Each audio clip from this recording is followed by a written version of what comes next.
Hello and welcome to my channel.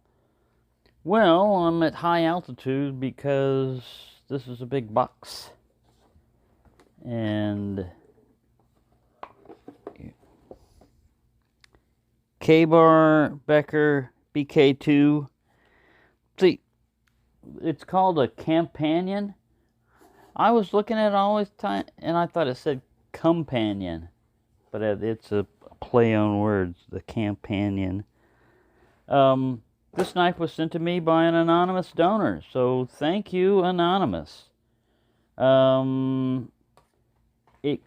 It's similar to, compares to an SE5 in like ability and everything. Now, what you see here is this sheath, this attachment right here was on this knife, and this attachment was on this knife. So what I did was I swapped them, and a lot of people complain. You know, I was looking at different reviews and everything. A lot of people complain about this sheath, and the main thing they're complaining about, there's a couple of things, is this belt loop. It's open all the way down here, so when you put this on your belt, it does a lot of flopping. So what I did was I stitched it. I don't know if you can see that right there, but I stitched it so that it holds it up here on your belt. And then, of course, you got the little snaps, you know, to hold it in. On this Essie, this actually works better for this particular knife because the retention on this Essie is, it's nice. I mean, it's secure enough to hold it, but you can just, with your thumb, you can pop it off. You can't do that with this knife. As a matter of fact, when I first got it,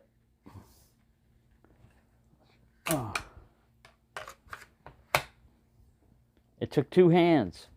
I had a hole like this and pull like crazy. You can't. If you push hard enough, you can leave a dent in your thumb. I think the reason why this is, there's a couple of things. First, when they first came out with these sheaths and Kydex or whatever on it, it had a reputation of these being too loose. So what's going to happen when somebody thinks it's too loose? They're going to over-engineer it, basically. And it is. It grips it way too hard. I've been working on it, pulling it in and out and everything. I saw one review where a guy just removed this rivet and it allows it to expand and pop out and everything. I'm not going to do that. I'm just going to basically keep, you know, friction. I'm just going to keep messing with this. But yeah, that's what this is designed for, is for your thumb to push it off, but you really can't. Now with this, also, you can put it on and off your belt. I hate the ones where you have to take your whole belt off. I know this sounds like a complaint and everything, because it is. You know, this is much better. Now, because this is Kydex, you can put a tech lock on there. Not just any tech lock. They have to be wide enough to fit these spaces, because I've got other ones and they won't hold with 4 screws. This, like I said, came off this Essie. Wasn't really designed for it, but if you fidget around with it and everything, you can get them all to go in there and fit flush. This is a much better system for me. I don't need the extra loop up there, because obviously this thing is not going to come out no matter how hard your head. If you fell on your head and this was on your hip, the knife would not fall off. Your head would go through your body before this knife popped loose.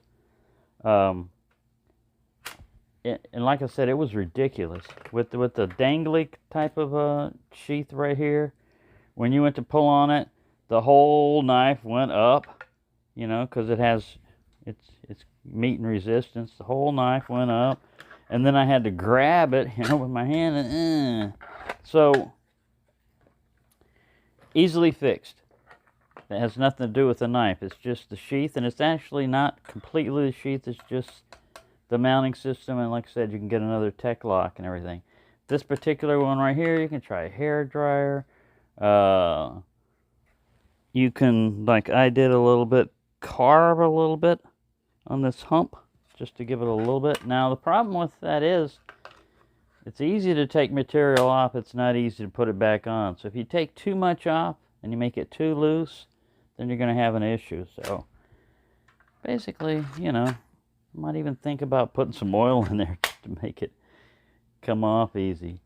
And you know, some people say, I saw a comment on one person in a video. They were talking about, you know, that they had a problem with removing it from the sheath, and somebody said, well, if you got a problem removing a knife from the sheath, maybe, you know, maybe you should work on that and not worry about the knife because you're too weak or something like that.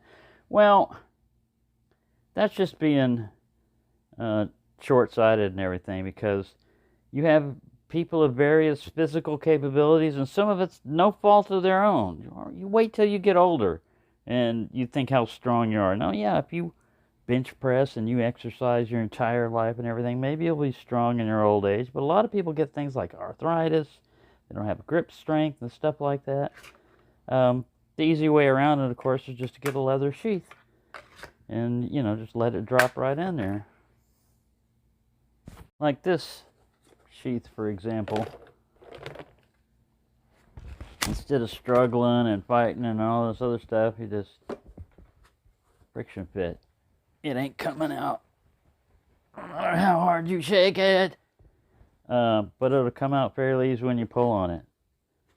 That's what I want the knife to do. Protect me from the blade itself, you know, in case you fall on it, and retain the knife. Now, with Kydex and everything, you've got molly loops and you've got all these attachments and everything.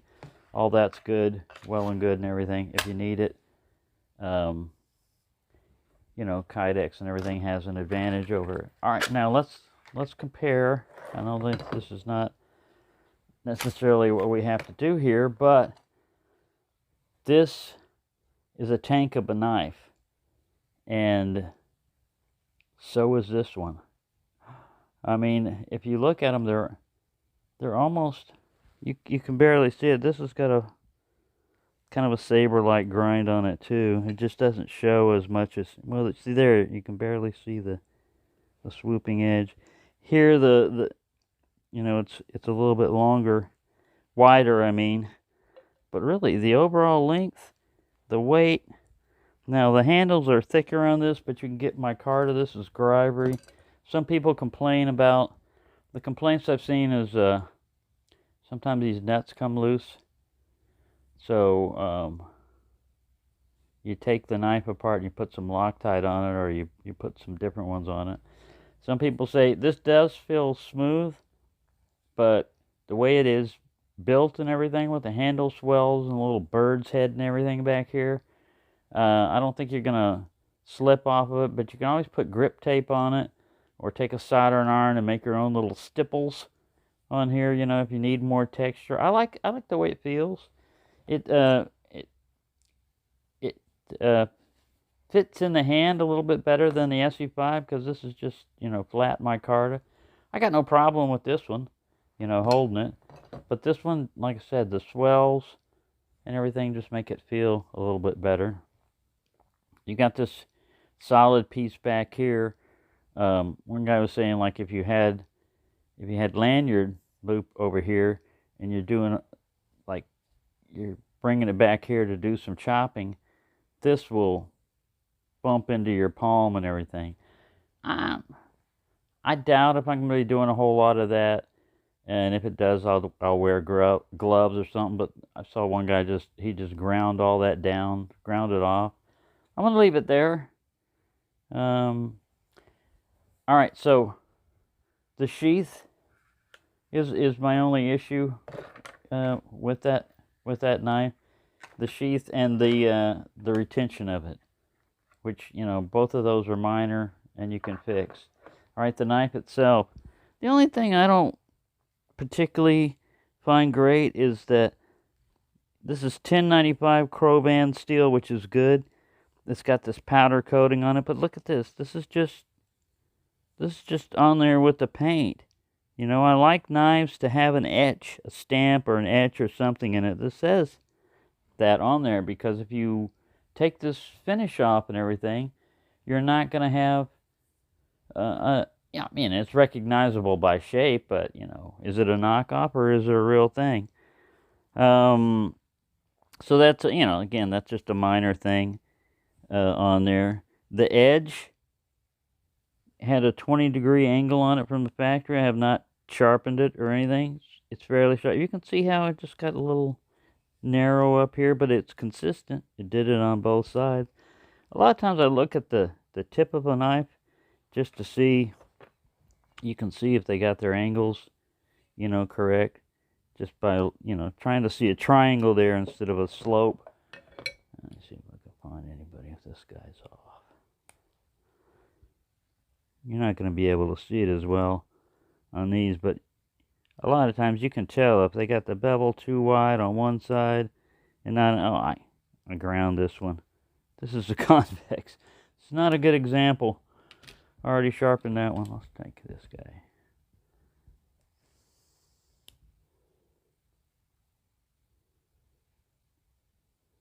See, pretty good edges. I don't know why we're looking at these when we should be looking at that.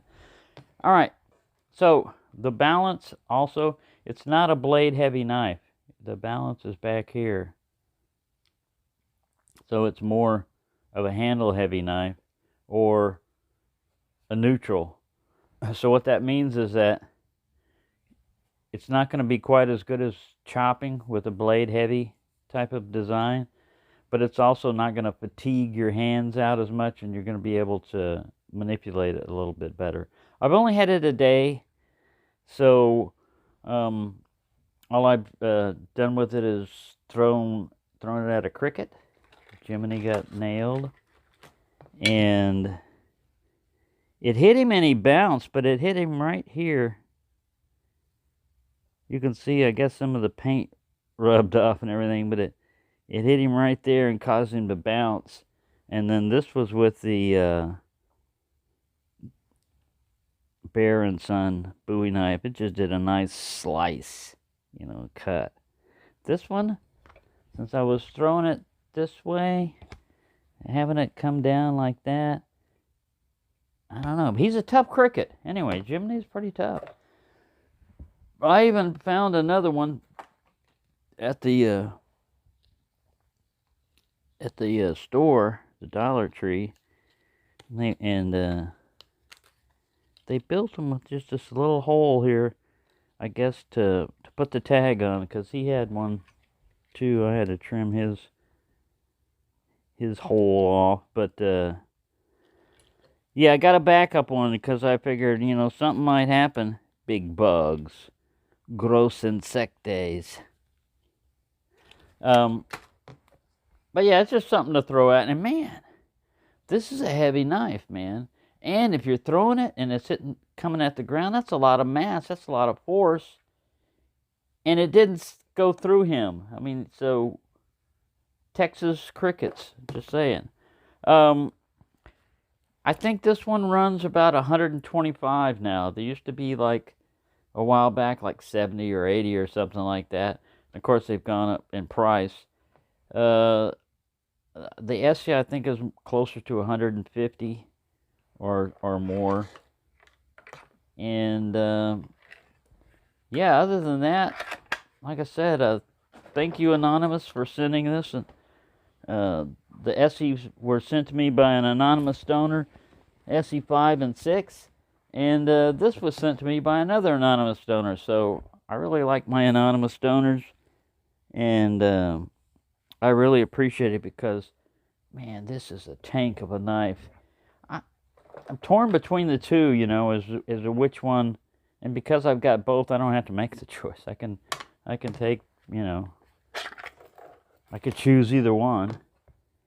But a lot of times, I don't need the heavy-duty capabilities of the 5, so I'll go with the 6, which gives me just a little bit longer blade.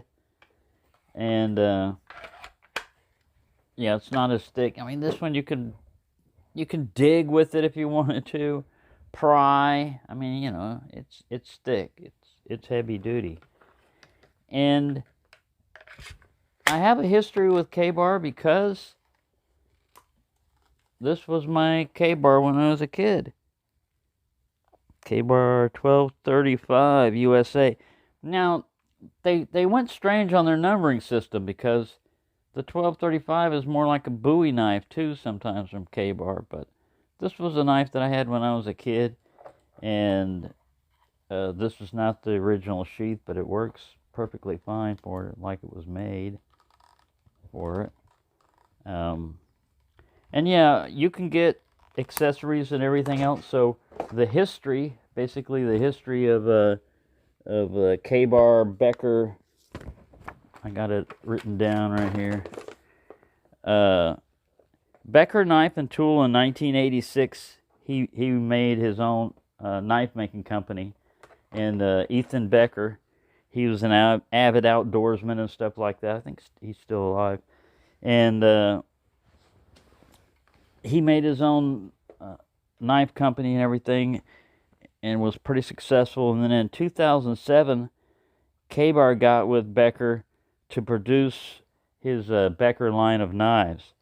And Camillus had gone into a bankruptcy, and he acquired the rights to his knives from Camillus. So with the rights, you know, basically to make his own knife again, and with the backing of Ka-bar's production, he was back in business. It uses 1095 Crovan high carbon tool steel. The grips are made of Grivery, which is a 60% glass-filled polymer. The blade is 5.25 inches long. It's a 1/4 inch thick, or like 4 millimeters or something like that. And it has a 20-degree edge from the factory. So I'll probably wind up sharpening this eventually. I don't know if I'm going to put a convex edge on it. I may just continue to go, you know, with this edge that it's got right here. It's functional. You know, it's a functional sharp edge.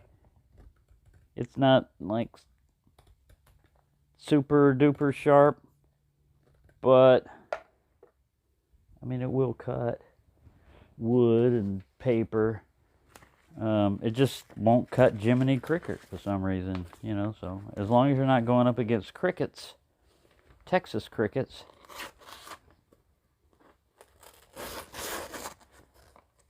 it comes sharp out of the box. I don't know if it's hair shaving sharp. Do this. See if we lose any hair or skin. Now, it's not hair shaving sharp, but I don't need it to be hair shaving sharp. This is not one of those type of tools that... Now, see, sometimes I put that in weird, and it's got to go straight in, and then it'll lock. Sometimes it gets cantered, and it really gets in there tough and wedgy. So, yeah, great knife. And it's easier to carry this way, too, because, like I said, I could just slip it on and off, and I tend to put it not on my right hip, but kind of like a little bit back by your butt cheek and everything. And that's easier to conceal when you're walking.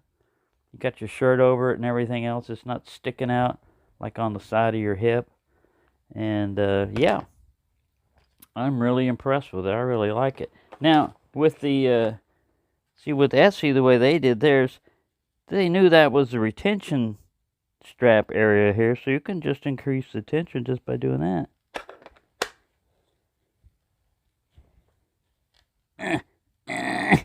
And that's what this one feels like. It's really heavy. Now,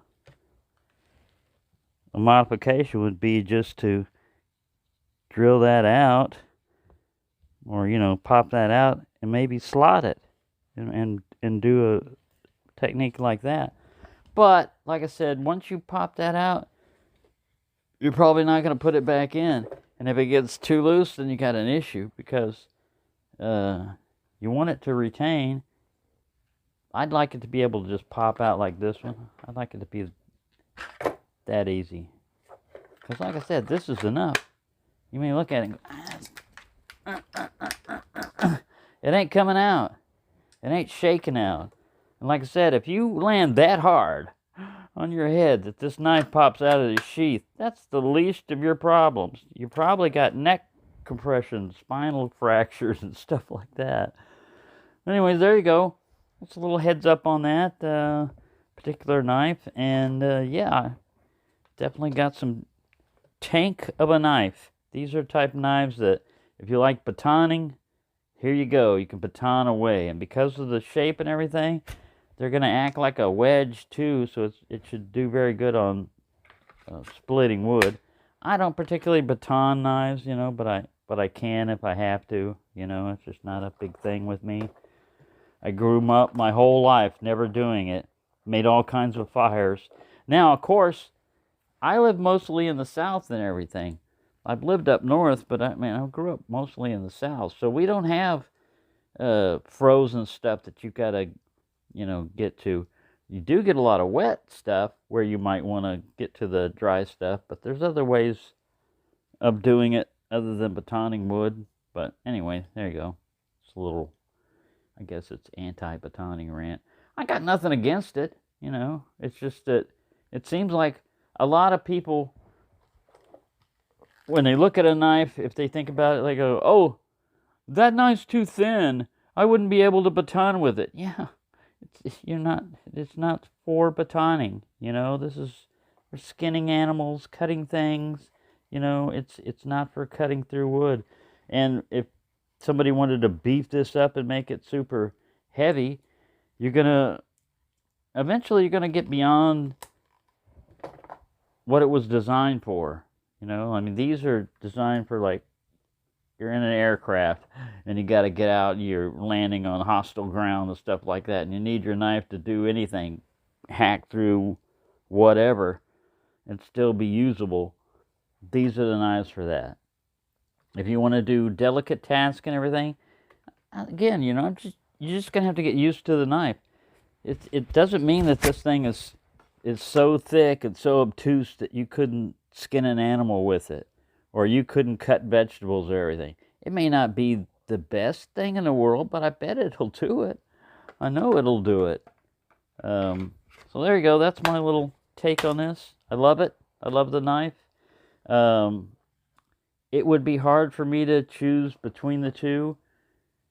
The Essie, I really like these because, once again, if I wouldn't have been sent these knives by somebody, I never would have gotten around to getting an Essie. And I bought my own, the SE3, after that. I was like, wow, these are great knives.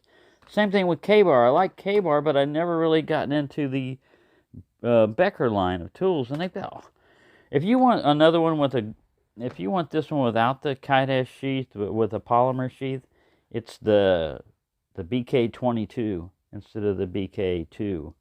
That's all. It's the same knife. It's just a different sheath.